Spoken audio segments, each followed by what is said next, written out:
எக்ஸல்ல inflation rate percentage கண்டுபிடிப்போம். அதாவது ஒரு ப்ராடக்ட் வந்து ஒரு ப்ராடக்ட் வந்து விலை ஏறும், ஓகேங்களா? அது எவ்வளோ பர்சன்டேஜ் வந்து இன்ஃப்ளேஷன் ரேட்டாக இருக்குது, எத்தனை பர்சன்டேஜ் நம்ம கண்டுபிடிக்க போகிறோம்.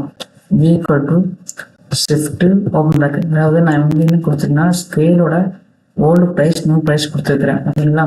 அதுக்கு வந்து இன்ஃப்ளேஷன் ரேட் எத்தனை பர்சன்டேஜ் நம்ம கண்டுபிடிக்க போகிறோம். ஃபஸ்ட்டு வந்து நியூ ப்ரைஸ் வந்து செலக்ட் பண்ணிக்குவோம். அது கூட minus old price shift close bracket divided by old price கொடுத்தீங்கன்னா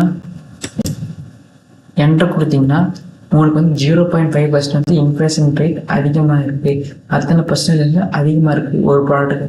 இதே மாதிரி நீங்கள் மற்ற ப்ராடக்ட்டுக்கும் யூஸ் பண்ணி பார்த்துக்கலாம், ஓகேங்களா? இதே இன்ஃப்ளேஷன் ரேட் பர்சன்டேஜ், அதாவது ஒரு ப்ராடக்ட் விலையேறும் போது அதோட எத்தனை பர்சன்டேஜ் கண்டுபிடிக்கிறது இன்ஃப்ளேஷன் ரேட் பர்சன்டேஜ், ஓகேங்களா?